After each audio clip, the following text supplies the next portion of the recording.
All right, let's jump in. There's 5 relapse prevention tools that I'm going to share with you: a progress scale, mini scale, decision tree, red flags checklist, callbacks and tune-ups. And even if you're not using the FST model, these still will be valuable, whatever model of change that you use. It's also important because when we look at a really important research work, The Heart and Soul of Change, even though it was published back in 2006, these authors wanted to know, what are the biggest contributions to long-term change? 40% of change happens outside of therapy. In other words, does the client generalize your interventions as that becomes their new normal or second order change?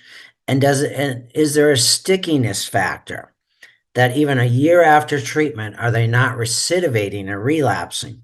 Well, relapse prevention, I'm going to share with you, will increase your odds dramatically if it's done well, that this 40% can get locked in. The other thing we look at is the research on what's called readiness to change. A person by the name of Prochanska, DeLamente, and DeCross looked at that there is 6 stages of readiness for people to change. So people come into treatment typically not ready for change. We see this in families with kids where the parents comes in and says, fix my kid, but I don't see that I'm part of the problem or the solution. So they're in pre-contemplative, they're not ready. Our job, especially with FST, is to move them into contemplation.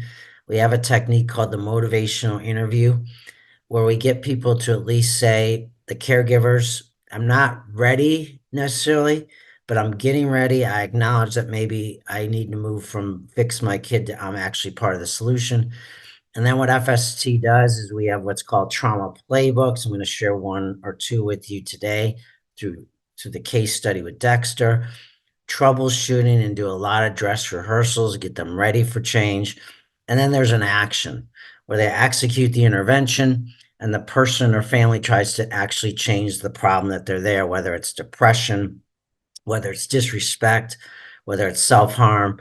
They're actively trying to change, with your help, the problem. What happens, they found in the researchers, is a lot of families will start, our clients, at pre-contemplation, and you go right to action, but you skip contemplation, you skip preparation. They fail, and then they recycle back up to pre-contemplation, only now they say, been there, done that, doesn't work. And you often have premature termination, or it doesn't stick. What the researchers often found was these 2 stages that are not done always well in mental health. The maintenance stage, how are we going to monitor relapse? If there is relapse, how are we going to spread it apart? How are we going to do relapse prevention? And how are we going to do really good termination? What are we going to do to stop the recycling after treatment's over? If you're me in my career, I would say to a client, you're graduating, out of sight, out of mind.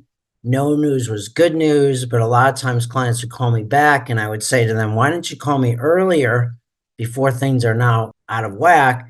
And they would say, well, you didn't really give me a clear path to come back for tune-ups. And I even felt bad about ourselves, like we don't want to bother you. So we've got to do a better job on maintenance and termination, so that all the other stages work much better.